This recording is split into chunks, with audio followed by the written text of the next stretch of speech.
Obulamu buli very fine nnyo mu COVID quarantine nakasana kaka nnyo. Owaye tukulaba ebyuma byonna ovuga bya bbeeyi. Nedda si bya bbeeyi. Si bya bbeeyi. Etegeeza abantu abageranga nti Ashonga yaggwamu baali ku byabo. N'ekyuma kyovuga ssebo kyamaanyi. Nedda batuufu omanyi mu nsi owanga respect endowooza y'omuntu. Ogiwanga respect kati omuntu erina omu asobola kukumanya weemanya wekka.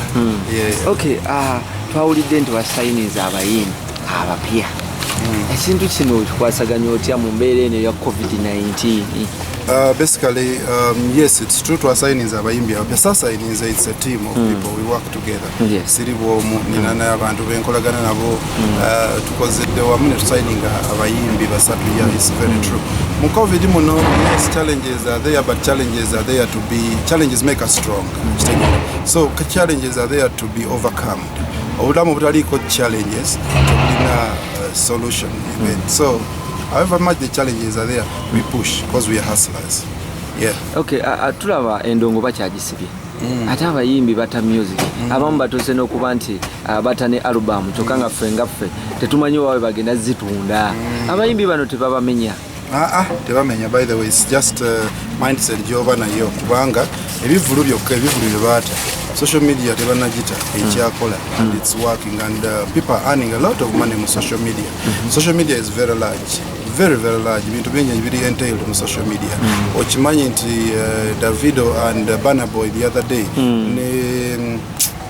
with kid launching gundi center zaze bakoze mugundi and it was center zali nyingi okusinga neze bali bakolanga ba performing. So depends on your mindset the way you strategize yourself. Chovola bantu abayimbi era ogambye bata music tasobola telino mwasobola kuteeka mu kintu kyatafunamu so bata because bafunamu. So they're making good money on social media and I'm very sure and very positive government agenda bali nyamu for a long time. So does that mean that the industry is going to die out? Nyanje ekutomira. Okay, tulaba abayimbi bangi bawukana nnyo ne bamanager baabwe. Era kwolwo tulaba nti Sasha Vibe nawo mwetadde. Bituufu, I mean Sasha Brighton. Mwetadde ebyaddala oba just muli katimba? First of all, the sikolanga kona Sasha Brighton. I've never worked with Sasha Brighton namusayininga no sikolanga kona. So ekigambo mwetadde kinene nnyo because sikolanga kona ye, she's never been my workmate. You understand, my business ya music. So bogamba nti twetadde ekyo ojampinze steps kinene nnyo kigazi tetukolanga ko fembi. Temukolanga kumanya nenga she was your friend? She wasn't my friend. That's an underestimation. Sasha mukyala usegira gamba mukyala, don't underestimate. Yes, mukyala wo mumaka. Exactly. Nakola byonna nakola nga nkolera mukyala without a contract, without any written document, without a gentleman's agreement. Nga bokolera mukyala wo. So okweta, it's big, you know, because we've never legally binded ourselves. Ensangi zino ba socialite ne ba celebrities naddala abaagalana beetadde mu bubi. Olowooza buzibu ki obuli waabwe? Kuba tulaba ne Lwasa n'ebibi, tulaba Shonga na oba enjala nyingi enjala nyingi enjala bwetuukira oba nyingi ebatuula ku mutwe n'omusana guno gwaka nnyo. Omusana gugenda okutuula ku mutwe bwoti obwongo ne bufunamu ice. Ndowooza obwongo bwafunamuko ice, abantu abasinga bufunamu ice, naye ice bwagira atuuka neyeeta bajja kukomawo. Bajja kukomawo, bali mu nsirika ndowooza. Omukulu Herbert, kati tulowooze nti Sasha Brighton music wage asigadde mwepushingira eka? Sagala kwogera right now siri mu position ntuufu eyogera ku brand eyo because nali spokesperson wa brand eyo naye right now wabeerawo embeera yaliwo. So I'm not in a better position okwogerera brand eyo naye I know that brand is strong and very strong, trust me. It can push itself, but I don't know really. I can't so much speak about that brand. Because simanyi biriyo mu nkambi eyo. Navaayo bangoba omulimu bangoba ne bagunzijjako naye nali nnoonya kalimu ne bakanzijjako side eyo. So Facebook in ladi eyo ayagala okumanya oba enkolagana y'omumaka ye ekyaliwo nenga music ye mwayawukana. Kasi Facebook in ayagala kumanya ngani anti bebako bebanyina abomaka anti bebanyina they didn't play their role ngabanyina tebagulangako matawaka tebagulangako kawunga kakati tebalina right ebuuza nsonga za maka bazireke wenawa isere kituuse ekyokubanyonyola yakujjamba nnyonyole point eyo naye basi ebibala byo babatwala gamba bwalaba kino isoke atwale ekyo you get naye yali anguliddeko akawunga n'ennyama ewaka Facebook ino lajjambuuze alina right egamba gundi amaka gonna galiisa ate wakingala bwegati alina right njamunyonyola tulaba yali mukyala waffe omulungi Dorothy yafunyeyo omwagala omulala era awo waviirayoko n'ogamba ka statement ti gwe oyagala kubeera best man. By the way, on a very serious note, omukyala oyo agenda ku mbaga soon. Ina byalimbwa nayo vama agenda ku mbaga. Naye bambi boyfriend we yansaba mbere best mbaga yawe, and I was very happy and honored okuba best man. So yeah, ngenda kuba best man ku mbaga eyo egenda kubeera so soon. Era ngenda kuba best man ku mbaga ya mama w'abaana bange. Ngwe kikuyisa kiki okulaba nga mama w'abaana bo afunye omwagala omulala ate gwe n'obeera wali nga ne kakeki mukashe yalinga nga gwasimula omugole entuuyo muna life is so fun n'okwata ne ku gawuni era nzagenda omutereeza omwami akatambala nkajjeyo kitegeera mudala tetugenda mugamba omukyala mukwate gawuni gikwate mubooti bibaawo ebyo byonna bibaawo life is all about obutasiba busajja obutaba nakasajja ku mutima buli obeera n'akasajja n'ebibyo byesiba when it's gone you know bagamba nti if you can't beat them join them ekitegeera kati sobola babiitinga mu love beyagala nze kyannema nenkikiriza kati I wish them good and I'm obliged to even be a best man. Olowooza kiki ekyakulemesa okubanga obeera ne mama w'abaana bo ono omusajja kyalina media eyanemesa. I'm very good by the way omwami musinga obulungi emirundi mingi mu aspects nyingi ninakola mu ensobi ekyo byange nagireeta mu media so I think I failed because of media. I didn't fail because of myself. Yeah, because that relation was strong. It was a strong relationship. It was built on a very firm foundation. Kuvanga tukyali bato twekuba embaga but ebintu ebibeerawo bikkiriza. I was the master of my own downfall. Yes. Abasinga onansonyiwa okwogera kano abasinga bagamba nti igwe wali toyinaamu nga odipendinga ku mukyala omukyala kasita walemererwa okukola bye wali olina okukola omukyala n'akugoba. Eyo allegation basically ebaddewo era zinamanyira okubeeraawo nga buli omwana owoleza bwatyo naye tekikyusa who I am. Abamanyi bamanyi, the real ones abamanyi bamanyi. You get naye I don't have to explain myself. Bane bo banyonyola basigala batwala kiri kye baagala because ekyo ekikola amawulire era kyekinyuma. Naye Uganda ina mentality eri my relationship by the way yatandikira Uganda. Zinagenda okujja wano Uganda mu 2016 and Uganda spoiled my relationship. Okay, I won't say Uganda, but I myself spoiled my relationship. So the people who know who know background ya family yange, background ya family y'omukyala, mama w'abaana bange, they will tell you the real story. That story is very, very, very wrong, 100% wrong. Kubanti ebintu ebimu abantu tebabitegeera wane Uganda couples weziba weziri baba bamanyi sente za musajja. Kitegeera nze na building a family yange nga sente za musajja, sente za mukyala, wabula sente za family. Company zange zonna, all the 3 companies that I had, directors bali aba batano, nze, Dorothy, Ethan, Eliza ne Victor. They were director, everybody having a 20% share. Kitegeera mu companies zonna. Naye when we separated, I let go of that. Ng'omusajja omukyala omulekera kuba yalina abaana yalina okubalabirira and all that kind of thing.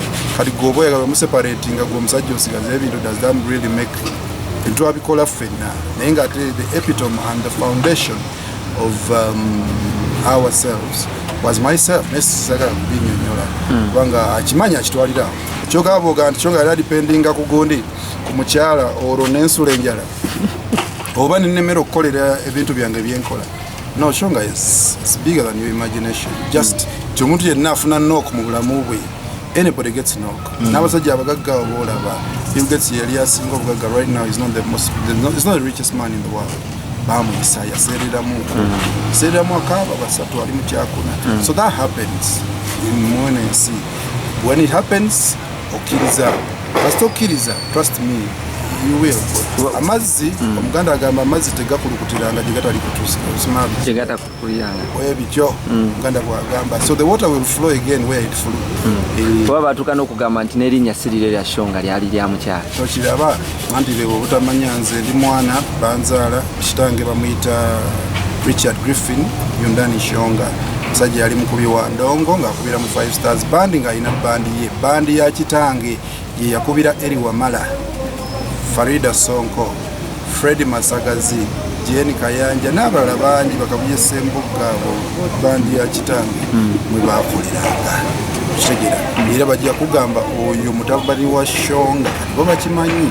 Anyway, PLE certificate yange eri mu Shonga. USC is my UCE Shonga, USC is Shonga, transcript from university Shonga, so the name belongs to me. Kati abantu balina nnyo enteebereza y'obudde.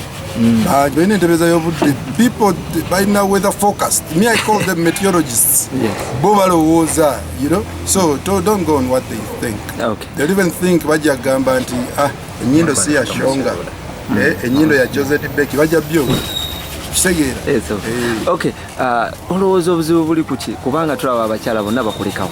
Obuzibu buli ku ggwe oba abakyala boofuna be batalina bisaanyizo oba be batakutegeera. Abakyala nga baani soko Dorothy yakulekawo.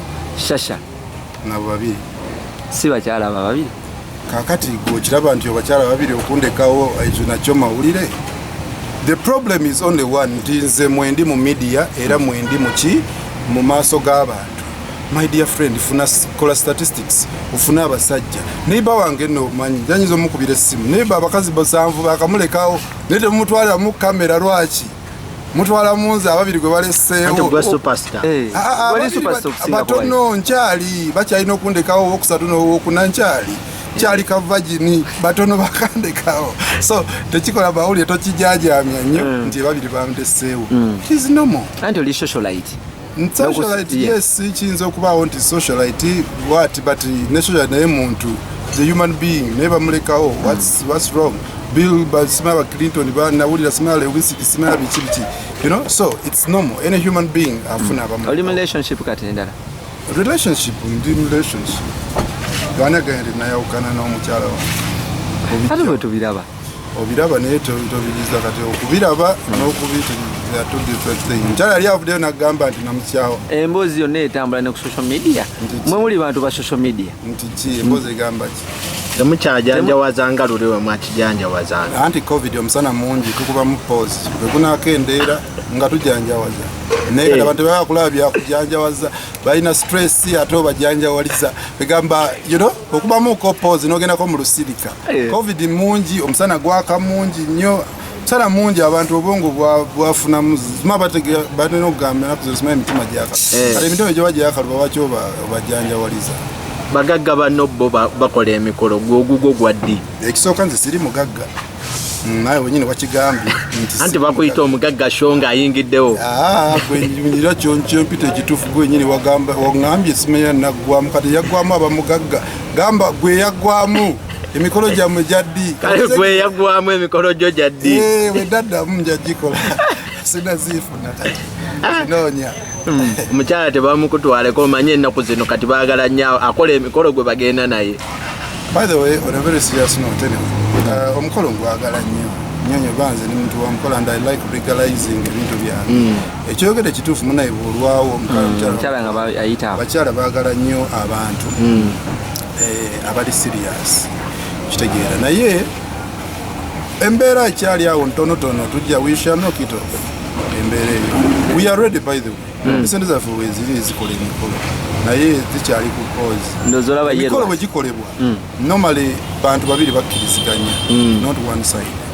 Yeah, just know my side is very ready for mukolo, but the other side kyalimu embeera tujja ginokinga off. Oba okyetegereza omutuufu yaliwa. Netegereza dda nafuna dda omutuufu namufuna dda sikizina byakwetegereza. Era kuba onsibako simanya ate ono simanya ate olya sebo netegereza dda